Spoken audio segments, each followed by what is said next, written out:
Hi guys, welcome to my channel. आज हम continue करेंगे चैप्टर 3 द सेल के पार्ट 2 से। और अगर आपने पार्ट 1 नहीं देखा है तो लिंक डिस्क्रिप्शन में है, आप जाकर देख लीजिए। So let's start. Cytoplasm, it is a homogeneous and colourless liquid like substance that lies between the nucleus and plasma membrane of a cell. Homogeneous बच्चों हम पहले पढ़ चुके हैं केमिस्ट्री के वीडियो में, आप ज़रूर देखें। होमोजीनियस मीन्स होता है जैसे कोई भी मिक्सचर है, उसमें कोई भी कंपोनेंट्स जो हैं यूनिफॉर्मली डिस्ट्रीब्यूटेड होते हैं, तो उस मिक्सचर को हम होमोजीनियस मिक्सचर कहते हैं। ये कलरलेस लिक्विड है और ये कहाँ पर होता है? ये न्यूक्लियस और प्लाज्मा मेम्ब्रेन के बीच में होता है। It is a translucent granular semi fluid which forms the main bulk of the cell. Functions क्या होते हैं साइटोप्लाज्म के? It contain many living part called cell organelles and some non-living parts called cell inclusions. बच्चों, जो living parts होते हैं cell में उनको हम सेल ऑर्गेनेल्स कहते हैं, और जो नॉन लिविंग पार्ट्स होते हैं उनको हम सेल इंक्लूजन्स कहते हैं। तो ये सभी को कंटेन करता है, जो साइटोप्लाज्म होता है वो सभी को कंटेन करता है। Cytoplasm store many chemicals that are essential for life. Cytoplasm सभी ज़्यादातर जो केमिकल्स होते हैं जो कि एसेंशियल होते हैं हमारी लाइफ के लिए, उन सभी को स्टोर करता है। It supplies proper nutrition to the cell organelles and store water and food in the form of starch and grain. बच्चों, ये जो होता है ये सप्लाई करता है प्रॉपर न्यूट्रिशन सेल को और सेल के ऑर्गेनेल्स को, ताकि उन तक जो फूड है वो पहुंच सके, उन तक जो प्रॉपर न्यूट्रिशन उन्हें चाहिए है वो पहुंच सके। और वो किस फॉर्म में फूड को स्टोर करता है? स्टार्च की फॉर्म में। It is the site of the most of chemical reaction take place within the cycle और cell. Cell organelles.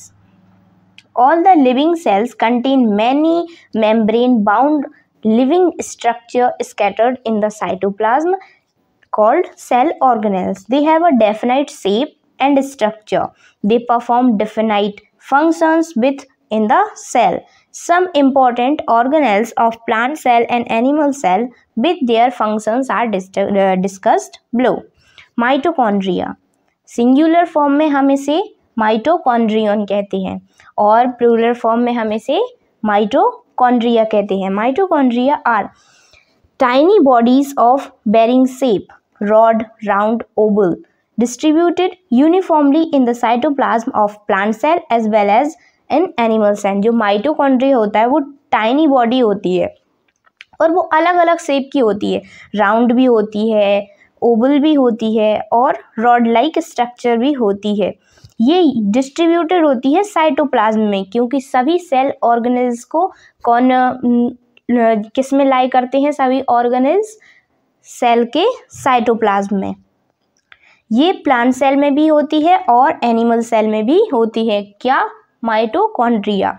Each mitochondrion is enclosed by double membrane. जो mitochondrion की membrane होती है वो डबल मेम्ब्रेन होती है। The inner membrane is folded into finger like projection called cristae. जो inner membrane होती है वो फोल्डेड होती है, फिंगर लाइक स्ट्रक्चर्स होते हैं, उसमें प्रोजेक्शंस होते हैं, उनको हम क्रिस्टेई कहते हैं। और एक जो होता है उनमें फ्लूइड होता है, a fluid filled in the inner membrane of the mitochondrion is called matrix, जिसको कि हम क्या कहते हैं? Matrix. A single cell had few hundred to thousands of microchondria. जो एक सेल होती है बच्चों उसमें 100 या कह सकते हैं 100 to thousands जो होते हैं माइटोकॉन्ड्रिया पाए जाते हैं। ये स्ट्रक्चर देखिए, ये मैट्रिक्स है जो कि फ्लूइड है, ये आउटर मेम्ब्रेन है, ये इनर मेम्ब्रेन है और ये क्रिस्टेई है, फिंगर लाइक स्ट्रक्चर। फंक्शंस क्या होते हैं? They perform respiration within the cell. Mitochondria converts the cell energy contained in the food in the form of energy that a cell can use to perform its functions. Thus, they are also known as powerhouse of the cell. जो mitochondria होते हैं बच्चों, वो क्या करते हैं, वो convert करते हैं केमिकल एनर्जी को किस फॉर्म में, जो फूड में स्टोर्ड है केमिकल एनर्जी, उसको एनर्जी के फॉर्म में कन्वर्ट करते हैं और उस एनर्जी के फॉर्म में कन्वर्ट करते हैं जिसको कि सेल यूज़ कर सके डिफरेंट फंक्शंस करने के लिए, इसलिए हम इसे powerhouse of the cell भी कहते हैं। Endoplasmic reticulum, it is a irregular network of tube-like structures distributed throughout the cytoplasm। ये बच्चों irregular network होता है कोई भी ट्यूब लाइक स्ट्रक्चर का, और ये कहाँ पे पाया जाता है, ये भी साइटोप्लाज्म में होता है। At some places it connects the plasma membrane with the nuclear membrane and transport useful substances within the cell। कुछ प्लेसेस पे ये ऐसा होता है कि ये कनेक्ट करता है प्लाज्मा मेम्ब्रेन को और न्यूक्लियर मेम्ब्रेन को, ताकि ट्रांसपोर्ट हो पाए यूजफुल सब्सटेंसेस का, सेल में सभी को यूजफुल सब्सटेंसेस मिल पाए। The endoplasmic reticulum is of two types के होते हैं, smooth endoplasmic reticulum and the rough endoplasmic reticulum. बच्चों, रफ और स्मूथ में क्या डिफरेंस होता है, जो रफ एंडोप्लाज्मिक रेटिकुलम होता है उससे राइजोम्स जुड़े हुए होते हैं, इसलिए हम उसे रफ एंडोप्लाज्मिक रेटिकुलम कहते हैं। Rough endoplasmic reticulum has many fine granules called ribosomes. Functions क्या होते हैं एंडोप्लाज्मिक रेटिकुलम के, they perform the supporting skeleton framework of the cell. ये सपोर्ट में काम में आते हैं, ये सेल को सपोर्ट करते हैं। They provide a pathway for transport of nuclear material from one cell to the other within the cell, और ये ट्रांसपोर्ट में भी हेल्प करते हैं। ये देखिए एंडोप्लाज्मिक रेटिकुलम बना हुआ है, ये है स्मूथ एंडोप्लाज्मिक रेटिकुलम, ये है rough endoplasmic reticulum. Rough endoplasmic reticulum क्यों कहा हमने इससे, क्योंकि इसमें देखिए बहुत से फाइन ये स्ट्रक्चर ब्लैक जो है ये राइबोसोम शो हो रहे हैं, तो जिससे कि राइबोसोम अटैच होते हैं वो क्या होते हैं रफ एंडोप्लाज्मिक रेटिकुलम, और जो कि विथाउट राइबोसोम होते हैं उनको हम क्या कहते हैं स्मूथ एंडोप्लाज्मिक रेटिकुलम, और ये न्यूक्लियस है। Golgi bodies are the stacks of flat membranous sac usually found near the nucleus of most of the animal cell. ये ज़्यादातर एनिमल सेल में पाया जाता है, और इसमें मेम्ब्रेनस और स्टैक लाइक फ्लैट स्ट्रक्चर होते हैं। देखिए जैसे कि ये दिख रहे हैं हमें, इसका स्ट्रक्चर समझ में आ रहा होगा कि ये मेम्ब्रेन्स लाइक बनी हुई हैं, और ये कहाँ पाया जाता है, ये न्यूक्लियस के पास पाया जाता है। They are bounded via smooth double membrane, और ये जो किससे बाउंडेड होते हैं, ये भी एक स्मूथ डबल मेम्ब्रेन से बाउंडेड होते हैं। The main components of Golgi bodies are क्रिस्टनेई, सिस्टरनेई एंड वेसिकल्स। जो सिस्टरनेई होते हैं वो क्या होते हैं, वो स्टैक्स होते हैं, वो एक के ऊपर एक लगे हुए होते हैं, और जो वेसिकल्स होते हैं वो कैसे रहते हैं, उनके नीचे जो डब लाइक स्ट्रक्चर मीन्स जो आउट ग्रोथिंग होती है किसकी, सिस्टरनेई की, उसको हम क्या कहते हैं वेसिकल।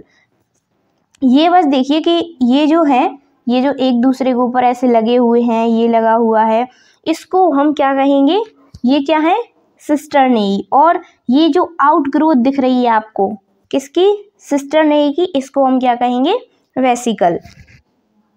सो इसके फंक्शंस क्या है, Golgi bodies are secretory cell organs, they secrete proteins, hormones and enzyme. ये सिक्रीटिंग के काम में आते हैं, ये सिक्रीट करते हैं प्रोटीन्स को, हार्मोन्स को और एंजाइम्स को। अब लाइसोसोम क्या होता है, the lysosome are sac like cell organelles mainly found in the animal cell and some specific plant cell। जो लाइसोसोम होता है बच्चों, वो सेक लाइक ऑर्गन एल्स होता है। मेन का जो सेल होता है उसमें सेल लाइक ऑर्गेनेल्स होता है, वो क्या होता है, लाइसोसोम, जो कि किस में पाया जाता है, एनिमल्स में भी पाया जाता है और कुछ टाइम प्लांट्स में भी पाया जाता है। इसके फंक्शंस क्या हैं? It protects the cell from harmful foreign bodies like bacteria by engulfing them. अगर कोई भी हार्मफुल फॉरेन बॉडी आती है सेल में तो वो उसको डाइजेस्ट कर जाता है। जैसे ये समझिए कि ये है हमारा क्या, ये है राइबोसोम, लाइसोसोम, ये है लाइसोसोम, राइबोसोम हम अभी पढ़ेंगे। ये है राइबोसोम और ये है आई फॉरेन बॉडी, या इसको हम दूसरे कलर में ले लेते हैं। देखिए ये है लाइसोसोम और बैक्टीरिया को हम लेंगे रेड फॉर्म में। ये बैक्टीरिया आया, ये सेल में है, बैक्टीरिया सेल में आ चुका है। अब ये क्या करेगा, कुछ देर बाद ये इसको देख लेगा और ये जो होगा ये इसको डाइजेस्ट कर लेगा, इसको एनगल्फ करके डाइजेस्ट कर लेगा, तो ये वहीं पे ख़त्म हो जाएगा। मीन्स ये प्रोटेक्शन का काम करता है। कौन? लाइसोसोम। सेंट्रोसोम क्या होता है? The centrosome is a minute non membranous body found near the nucleus of animal cell only. ये सिर्फ एनिमल सेल में होता है क्या? सेंट्रोसोम। ये कहाँ पाया जाता है? न्यूक्लियस के पास, और ये सिर्फ एनिमल सेल में होता है। Plant cell do not contain centrosome.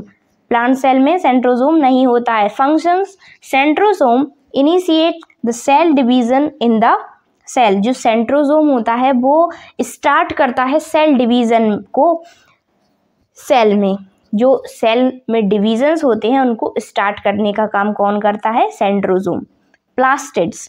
Plastids are disc shaped living cell organelles found in plant cell only. जो प्लास्टिड होते हैं वो सिर्फ किस में पाए जाते हैं? वो सिर्फ प्लांट्स में पाए जाते हैं। They are bounded by double membranes and store pigments. There are 3 types of plastids present in plant cell, namely leucoplast, chromoplast and chloroplast. कितने टाइप के प्लास्टिड्स होते हैं? 3 टाइप के, leucoplast, chromoplast and chloroplast. Next video में बच्चों हम इनको जो है डिटेल में पढ़ेंगे। उससे पहले हम ये जान लेते हैं कि राइबोसोम्स क्या होते हैं, जो कि एंडोप्लाज्मिक रेटिकुलम से जुड़े हुए होते हैं।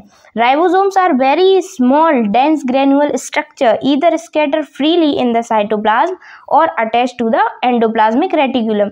ये कभी कभी साइटोप्लाज्म में ऐसे ही फ्रीली भी घूमते हैं और कभी कभी ये अटैच होते हैं एंडोप्लाज्मिक रेटिकुलम से। They synthesise proteins and are called protein factories of the cell. इनको हम प्रोटीन फैक्ट्री भी कहते हैं। Ribosomes are found both in animal cell as well and plant cell. They are not bounded by any membrane. इनको किसी भी membrane से bound नहीं किया जाता, ये कहीं भी बाउंडेड नहीं होते हैं। Lysosome digest the worn out cell organelles and die themselves, hence they are called suicidal bags of the cell। Lysosome को हम सुसाइडल बैग्स भी कहते हैं सेल का। सो बच्चों आज के वीडियो में बस इतना ही, आगे की वीडियो में हम कंटिन्यू करेंगे। So stay happy, stay motivated and God bless you all. Have a nice day. Thank you.